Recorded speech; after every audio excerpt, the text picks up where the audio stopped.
If you have a question, just raise your hand.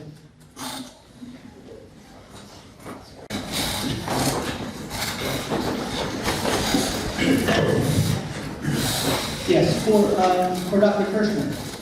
I was wondering, do you feel that individuals, if they don't have moral responsibility, can be responsible for any action? That is, can individuals affect the progress of the universe? So, do they have causal influence? Yeah, I mean, I'm not sure. I'm not sure what to think about that. It's not clear to me that we have the sort of libertarian free will that we can zig or we can zag in the way in which Dr. Keller and Peter Van Imlagen and others suggest. But I guess my main claim is even if we did that, it still wouldn't make us responsible. So it's not clear we have that sort of power, but even if we did, it wouldn't ground responsibility. Okay, I would counter that if we did have that power, then we have then our moral responsibility flows from our requirement to recognize the consequences of our actions. If we are capable of performing actions that have consequences, then I would posit that we have a moral responsibility to consider those consequences, and that provides the foundation for moral responsibility. Good, but consider the case of Alice, right? Where Alice can either stop and help the child or go on to the rehearsal dinner. And you say, okay, well, what makes her responsible? She can recognize the consequences and guide her actions as such. But her recognition of the consequences is the same in both cases, right? But yet in 500 times she stops to help the child, 500 times she drives on. What would explain that's attributable to her why she makes the right decision rather than the wrong decision? There's no logical reason for believing that it would be 500 times one way, 500 times the other. Okay, I'm just using the scenario where we can assign probability. If we can't, then it seems even more random, right? On what basis, what would explain the pattern if there's no mathematical pattern whatsoever? I have a question for Kershnar. So I'm wondering if you could say a little bit more about the rollback argument here. Sure. So it seems like when we stipulate the case this way, where half of the time you go, half the time you zig, half the time you zag, it seems like it's plausible to think that there can be, you have just like conflicting mental states, and what's attributable to you are those mental states. Sometimes you do the right thing, sometimes you do the wrong thing. It seems like intuitively that's not a problem. And so, could you maybe motivate the rollback argument a little bit more, why this randomness objection should worry? Sure. Up until the time that Alice acts, her mental states are the same. Every belief is the same, every desire is the same, every intention is the same, how she reasons is the same, right? And yet, sometimes she stops, sometimes she doesn't. Well, what does she contribute to that scenario? We've already built in all of her mental states. What can she add above and beyond her mental states? I mean, in some sense, that's all there is what's going on in the head. But that's fixed up until the time that she makes the decision. Hence, there's nothing further we can say that's attributable to her. All that's left is randomness or arbitrariness, and that's what explains why she zigs or as she zags. But randomness or arbitrariness is not something that can make us morally responsible. Dr. Kershnar, on this same point, when we think about the example you're bringing up with Alice, I mean, part of what makes free will free is the fact that it's not determined by antecedent circumstances, mental characters, psychological states, etc. I mean, this comes from Kant on when we're talking about free will. So maybe we should just accept Kantian modesty and just say that we can't, in principle, know what the thing is over and above that she's contributing at the moment of the action. Because by definition, free will isn't determined by antecedent mental states or things like that. Excellent. So really good point, and I like the sort of clarity with which Dr. Keller approaches. He said, look, free will is a mystery. I mean, we don't know it, and perhaps we can't know it. I have a real problem with grounding responsibility judgments in something that's a mystery. I mean, imagine that I said, okay, look, I mean, you are responsible for your negligent acts, and our law should reflect that. And you say, well, why is that? And I say, well, I don't really know. It's just a mystery. I mean, well, that's not a good reason to believe something or to act on it. And my claim is that's exactly true with regard to moral responsibility. If we're going to praise people and blame people, if we're going to have a criminal justice system revolves around it, we should have some reason to believe that it's true. And if we don't have a reason to believe it's true, at the very least, we should be agnostic. But I claim we're in a far worse position than that. We have excellent reason to believe that's false because there's no foundation. As such, the rational response is to say, look, it appears as if we're responsible, but we're in fact not. If I may follow up, well, Kant would argue that, okay, I can make a metaphysical argument that I don't have free will, just as you did, and I can make a metaphysical argument that I do have free will. And so we know that we need morality, we know we need this system of laws for society to function, and we're never going to be able to resolve the metaphysical argument one way or the other, so why don't we just choose the pragmatically useful option for the good of society? Sure. We'll do things here. One is, it's not clear that we can't solve the philosophical argument. I claim that we can. We can decisively see that it's in fact false, that we have responsibility, or the sort of free will that underlies responsibility. So, but in terms of pragmatics, there's another solution that's available to us, which is a utilitarian solution, that we lock people up, that we praise people, we blame people, we set up institutions as to maximize utility rather than to trying to track this elusive sense of responsibility. So we have this second option available to you, and in fact, the reference to a pragmatic approach speaks to utilitarianism, right? A pragmatic, I take it, is code for utilitarian thinking or something like that. Okay, so in regards to the situation with Ellis, in fact, we also discussed Kant, and he said that we should not stop because it's wrong to break a promise. It's morally wrong if you promise to be there at a certain time to not show up at that time. So are you saying that are you disagreeing and saying that it's morally wrong if she didn't stop to help the child? So you're disagreeing with what he said?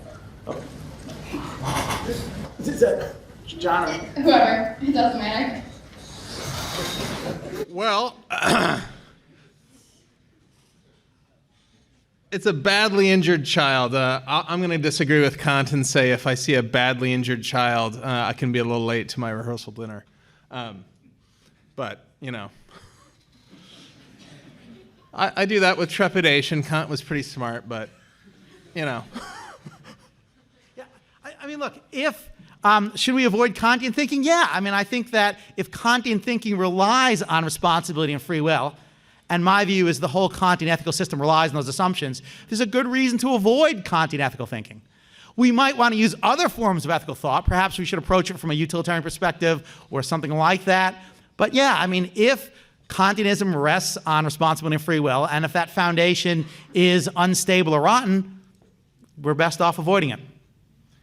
So I just want to kind of pipe in a little bit on this utilitarianism and how we can base laws on stuff and get no mystery. I mean, I think, I don't know how many of you are familiar with utilitarianism. I'm not going to try to explain it. If you're not, sorry. But look, I guess I'll tell you what it is. Utilitarianism is the view that the right thing to do in any circumstance is the thing among your options that will produce the best consequences, right? So for utilitarianism to work, if we ever do anything wrong, you have to have more than one option. What is it to do something wrong if utilitarianism is true? It's to choose one of the options that doesn't have the best consequences. So by my lights, utilitarianism rests on free will just as much as Kantianism. So it's not like we can just sort of forget about this spooky free will stuff and get along fine if we just become utilitarians. So Daka and I agree on a lot, but we might disagree a little bit on this. Utilitarianism, I don't think depends on a sense of responsibility. I mean, it might be that utilitarian does depend on the fact that we can zig or we can zag, and perhaps there would be reasons to worry about whether utilitarianism is a good solution to these problems as well. But the Kantian thinking, right, the idea that you have duties to people on the basis of respecting what they decide as rational decision makers seems to presuppose something like moral responsibility or responsibility grounding free will. And so in that sense, it's more vulnerable to the failure of those theories than is utilitarianism. I have a question for Dr. Kershnar.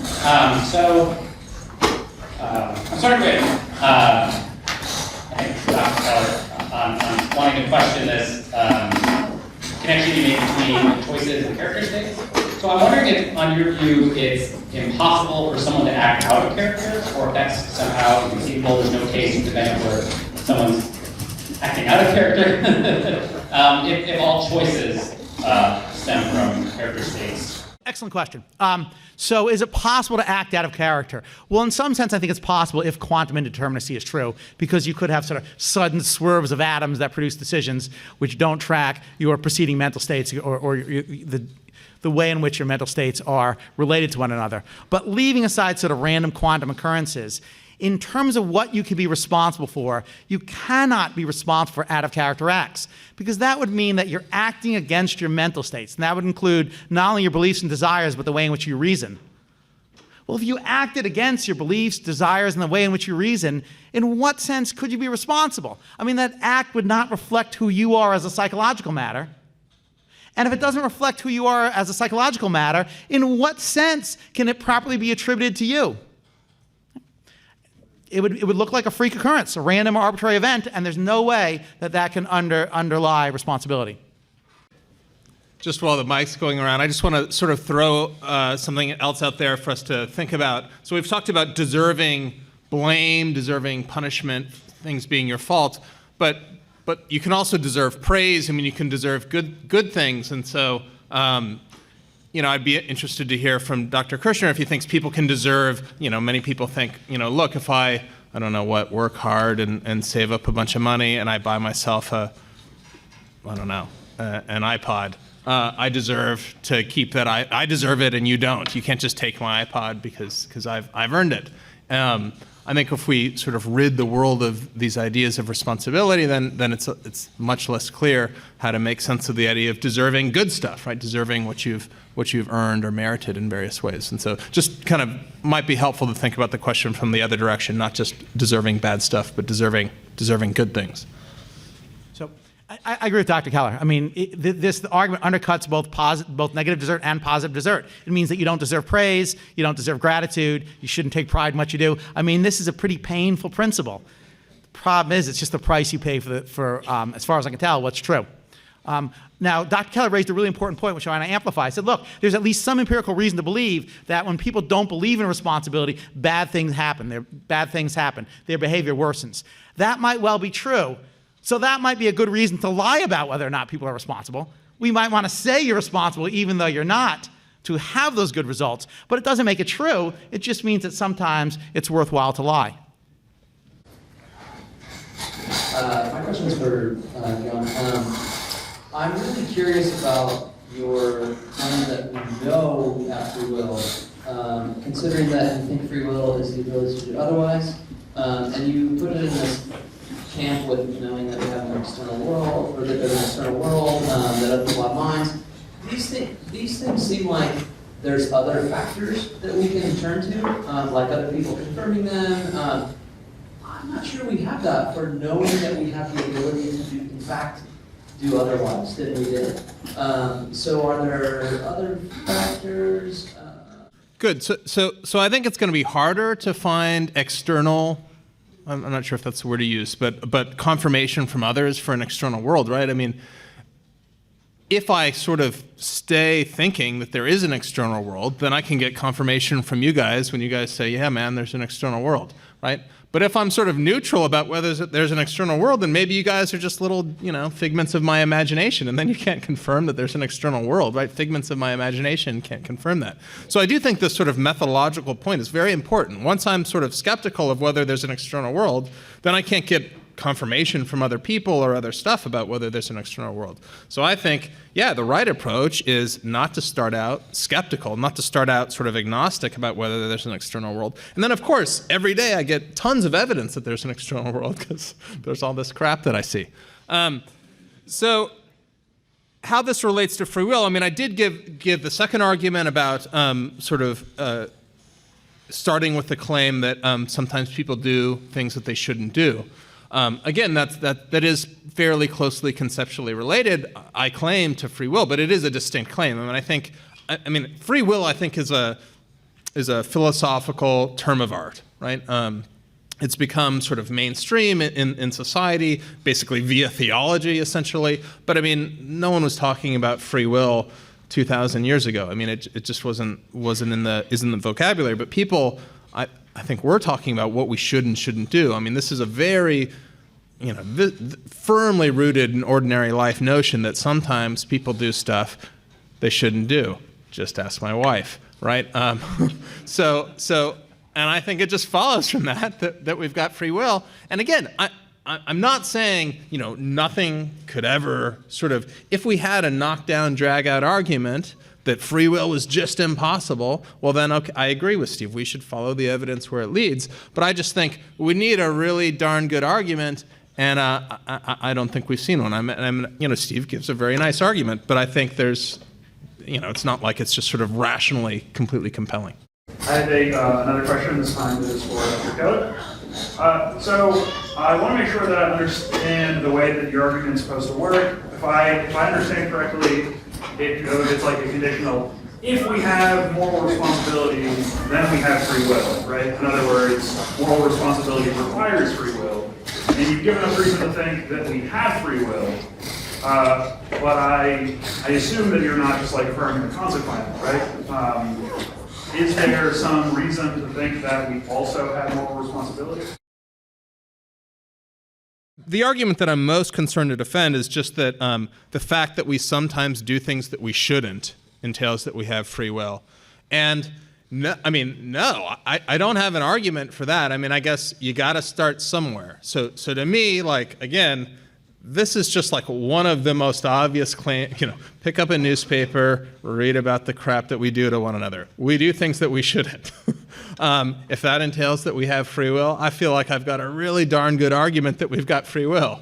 Right? Again, I don't know. Who knows? It's possible, just barely, that this is all a dream, and I don't know what. Who the hell knows? But if we're not being complete skeptics, I think here's one of the most solid pieces of information you could have about the world. All right, people do crap that they shouldn't, all the time.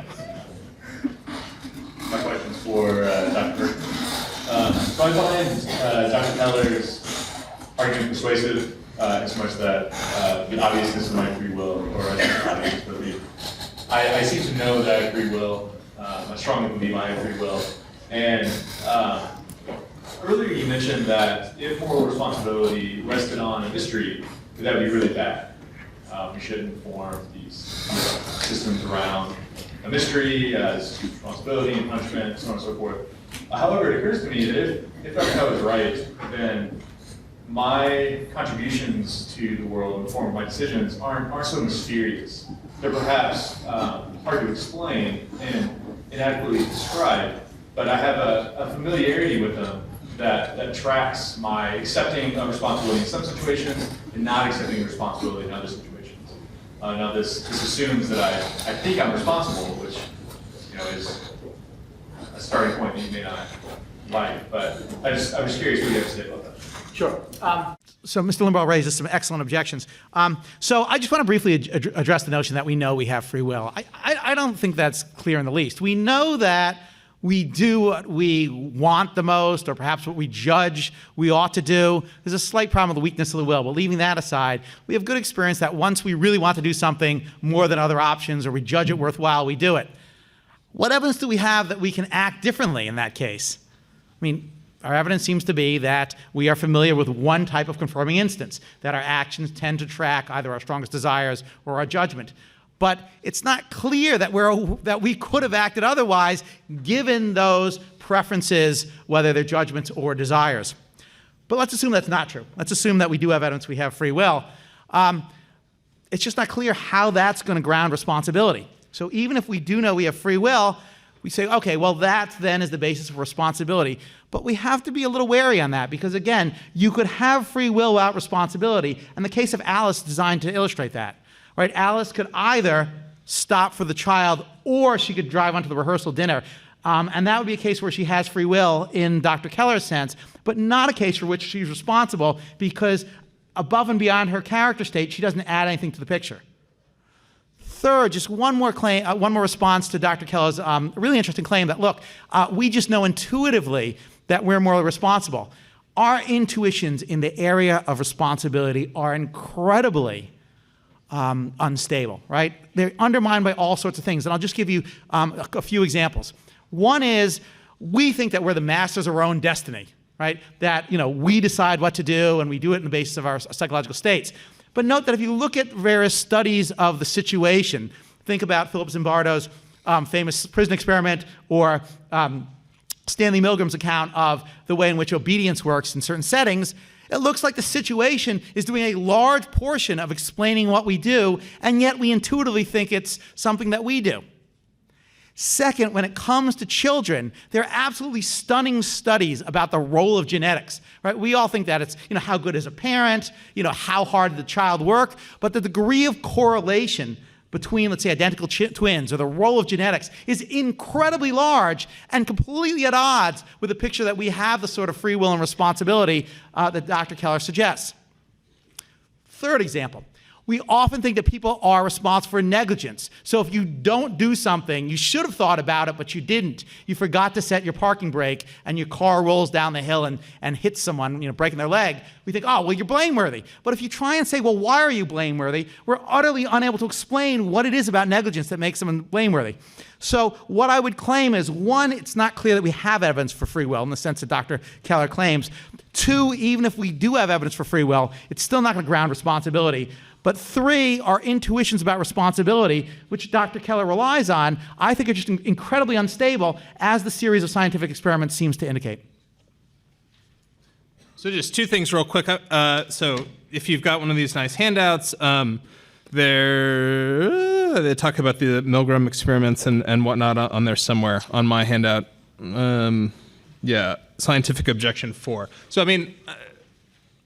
I don't know. I think it's hard to know what to say about that stuff. I just want to clarify one thing really quick. I totally agree with Dr. Kershnar that our intuitions about responsibility are shaky and prone to sort of switching based on framing effects and all sorts of stuff. And that's why, in my sort of main argument that I've been relying on, I'm not relying on the notion of moral responsibility. I'm relying on the notion of wrongness, or on the idea that we do stuff that we shouldn't have done. I think that that's much clearer, right? That we do things that we shouldn't do. There seems to be a close connection with that to being morally responsible for what we've done. But I agree. Moral responsibility is a very difficult to understand notion. I think much easier to understand is the notion of doing things that we shouldn't do. What does our influence really matter in life? How does Alice coming up onto the injured child, how does that really influence life one way or the other? Yes, she could go to her wedding thing. Yes, she could stop and help the child. I feel she made a moral decision, whichever way you look at it, she made a moral decision. She had the free will to make the decision. But I think it's just, people do go through life. This kind of reminds me, you don't exactly imply free will to every single day experience. Okay, I have to go to school. It's not exactly a free will decision. It's not exactly, an anti-free will decision. It's just something you do. The way you live your life dictates your free will, it dictates your moral responsibility. I feel both of you individuals make very good points, so I can't exactly take a side, but I just kind of wanted to state it. Well, thanks very much. I just want to say one thing about the first point about the influence on us by other people. Steve was talking about the influence on us by the situations we find ourselves in. I completely agree. I've got this picture of a road, but I often like to think about forks in a river, and I guess my view is it's like we're on a raft going down a river, and maybe we've got a twig, and we're like, I want to go to the left, and sometimes the current just pushes you to the right. And but sometimes, you can make a little difference. You got a little twig, you're making a little bit of a difference. We're not like, God. It's not like we just do whatever the hell we want and we're completely unconstrained by the situation and influence. That's just ridiculous, right? But I do think, we have some control, right? And I don't know, maybe we got a big stick, maybe we have a paddle, I don't know. But I'm not denying that there are major currents pushing us in different directions, and that those have a huge effect on what we do. So this question is for Dr. Keller. So there's kind of two things that I'm wondering about. First, I wanted to know if you could say a little bit more about this connection between responsibility and then being appropriately praised or blamed for your actions. Because it seems like on one hand, you could do something that we take to be morally wrong and be blaming you for that action, but be incorrect about whether you're deserving of blame because the action didn't appropriately flow from your character state. Any of the other sort of examples I'm given. But then also, you've got this argument on the free will of doing what we shouldn't argument, and you say that I should not have stolen the necklace. Then from that it follows that if there's something you should have been stolen, then there's something else you should have done. And if there's something else you should have done, then there's something else that you could have done. And we're off to the races. But so I wanted to give an example of like sort of a Sophie's Choice scenario. So if you're not familiar with Sophie's Choice, this is a book or movie or something. A woman in a concentration camp is told by one of the Nazi guys, we're going to take either your son or your daughter. You get to choose which one lives and which one dies. And I think he says, like, if you don't choose, then I'm going to kill them both. So she's got to choose between your kids. So I would argue that in a case like that, what she should do is choose to have one child or the other killed. But it doesn't follow from this that there's some other thing that she should do, or that it follows that there's some other thing she could do. So though she's in this horrible scenario where she obviously shouldn't choose to kill a child, it doesn't also follow that there's something else she should do, and therefore there's something else she could do. So I was just kind of wondering if you could speak to that a little bit. So are you claiming that no matter what she does, she'll do something wrong? Yeah, more or less. Yeah. So, so there's this, ancient debate about whether we can ever actually be in a situation where no matter what you do, you're going to do something wrong. I agree that the cases like you describe are pretty tough. But in my own view, I don't think you could ever be in such a case. So, maybe we can debate about what the right thing for her to do is. Maybe she should refuse and just make the Nazis kill both. Maybe that's what she should do. Maybe she should pick one. I don't know. That's a really tough case. But I do think that there is something that she should do and that she wouldn't be blameworthy for that. I think you asked about wrongness and blameworthiness. So these are different concepts. At least it's very plausible to think that we can do things that are wrong, do things that we shouldn't have done without being blameworthy. And there are other cases where maybe we're blameworthy for doing something that's perfectly okay. You might think the second sort of case, you might imagine like a real gung-ho vegetarian who thinks like eating meat is the equivalent of murder. And one day they're walking home at 2 a.m. on a Friday night, and they just order a big burger because it smells good and they're hungry. Now, let's just stipulate that vegetarians are wrong and there's nothing wrong with eating a big burger, but that person just did something that they believe is the equivalent of murder because it smelled good and they were hungry. Like, you might think we could blame such a person even though we're stipulating that they did nothing wrong. I'm not actually taking a stand on that issue. Sort of conversely, you could imagine funny scenarios where, there's aliens, they disguise themselves as like flies to come, they're alien anthropologists coming to study human culture, and they want to, a fly on the wall, it's perfect, they can observe everything, and I see a fly on the wall and I kill it, and I've really just killed like this, alien with a family. I've done something wrong, I've killed another person, but I'm not blameworthy for that. I had no idea that was a person. So both of those claims seem pretty plausible, that wrongfulness and blameworthiness can come apart in those senses. And again, partly I just think we have much clearer intuitions about things being wrong, things being stuff that we shouldn't do, then this responsibility and blameworthiness stuff is a little messier. Let's say we don't know what's going to happen in the future of many. Let's pretend that. Yeah, that we just don't know. Like, we don't know exactly what this wonderful disease may have. Some people know, but we don't. Say Alice was driving and she saw the injured child, put the child in the car, and drove the child to the rehearsal. And a doctor was there, and she didn't know it. How would you explain that? So your idea is she brings the kid to the rehearsal and it just fortuitously turns out that there's a doctor there.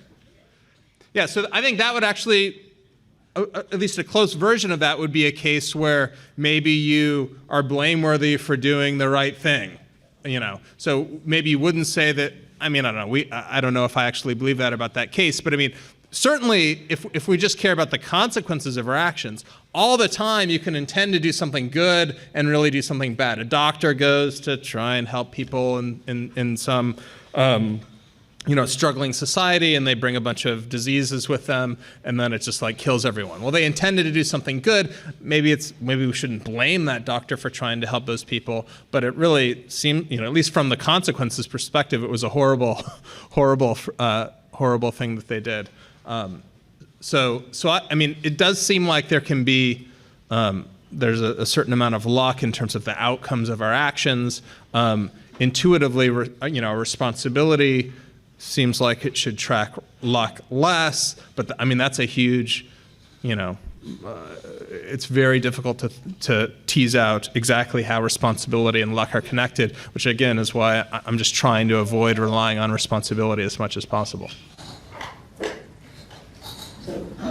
For both Drs. Kershnar and Keller, one of the arguments for, as you said, the belief in free will or moral responsibility to prevent society from degenerating into chaos. And you raise utilitarianism as an alternative. But in my understanding, utilitarianism is simply that every action, that you should take the action that derives the most benefit or pleasure to the maximum number of individuals. And isn't that just as much a moral choice, saying that pleasure is better than pain? And therefore making that choice is just another way of making a morally responsible choice for the betterment of society. So, good. So the question is utilitarianism dependent on responsibility in the same way that Kantianism or non-utilitarian theories are? And I think the answer to that is no. So imagine that, to use Dr. Keller's description, we're just a bunch of meat machines, albeit with free will. Well, we can still make sense of this, the idea that you should act so as to bring about the best results. That'd be wrong to do so, even though you wouldn't be blameworthy when you fail to do so, and praiseworthy when you succeed in doing so. So I guess I just think that it's separable. Now, utilitarianism has its own problems, and Dr. Keller makes an excellent point, which is that if you don't have free will, it's unclear if utilitarianism is going to work. But that's a case where even if we do have free will, the utilitarian system might still hold up. If we discover we don't have free will, and I claim that we do not have good evidence to think we have free will, the intuitive awareness is only that we do what we want or do what we judge is correct. So we don't really have the notion that we could have zagged rather than zigged. Then, yeah, I mean, utilitarianism is every bit in as much trouble as the non-utilitarian systems. Okay, well, I just kind of have a topic that I kind of just want to lie with both of you. I don't know, either of your answers would kind of interest me. And it would be about, first of all, character state defined as an individual's psychology or psychology at the time. And I just wanted to address the idea of addiction. And you say, for instance, alcoholism. Some people may have a genetic disposition to develop it and don't develop it, whereas other people won't have that genetic disposition and do develop it. And then also, once it is developed, you have this overarching psychological and physical dependence, yet which seems to govern your free will, yet some people make the decision to become sober, go to AA, like, party. I don't know. I just was curious.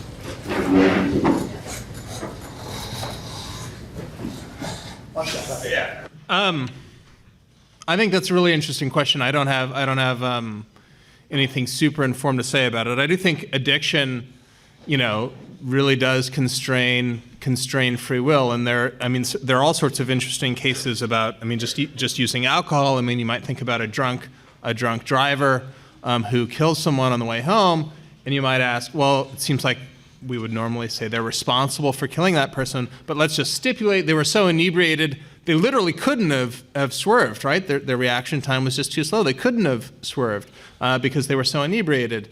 So on my view, if we're going to say that they're responsible, their free will has to have sort of come into play somewhere. So what we say is, well, you decided to drive home, and maybe, but let's say, I don't know, we're putting them on trial, and they say, well, I couldn't have, I just, when I'm drunk, I just compulsively, I love driving. I don't know, I just race around in my car drunk. It's just like a compulsive behavior. As soon as I've had five drinks, I can't resist myself. And so then we might say, well, look, don't have 5 drinks. And they say, well, I know this is extremely dangerous behavior. I always try to avoid having 5 drinks. But, actually once I've had 1, then I can't stop myself. And then we say, well, don't have 1 drink. And they say, well, I know.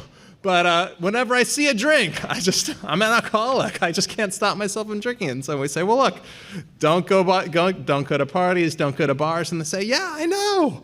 I never go to bars. I never go to parties. I was like walking home from class, and there was like a street thing, and somebody offered me a beer, and it was totally unforeseen. There was no way I could have avoided it. And if all of that's true, I would say, there was nothing this person could have done. We're just stipulating because of their addiction that would have prevented them from hitting and killing that person. Then I would say, yeah, we shouldn't blame them for that. It really wasn't in their control. It's a pretty fantastic scenario, but if it's true, it wasn't in their control, and we shouldn't blame them. So, I like Dr. Keller's response. I have some doubts about how well free will theory can handle issues of compulsion. And here's how you can see it. Imagine that some addictions, let's say heroin, are so strong that no one can overcome them. Other ones, let's say coffee, are weak, we can overcome that, and there's like a smooth continuum. And you might think, okay, at some point in time, you're no longer blameworthy when the desires get so strong they would overcome a reasonable person. But how could there be a sharp break where one more just ounce of desire strength makes you not responsible and one less ounce of it doesn't? I just don't think desire, strength, compulsion works that way. It's a smooth continuum. So I don't think there's a sharp cutoff. Okay. Maybe maybe a free will theorist like Dr. Keller would say, well, it's vague. There's some middle ground, but on the far end, you're not responsible. Super strong desires, you are super weak ones. But even the vagueness notion is kind of odd. So in the vague notion, what? You're not blameworthy and you are blameworthy, or neither applies. So I think when you think through how we would approach compulsion, we see that responsibility and even free will theory is going to have a problem addressing whether or not there is a sharp break. If there is, how do we account for that? And if there's not, what do we do with that? Before I thank the speakers, I want to thank David Limbo, who made the poster. He's the first guy I ever followed at Fork Roads. Steve just stole his idea from the poster and put it in the comments. Thank you, David. Thank you, Teresa. And thank you most of all, John and Steve.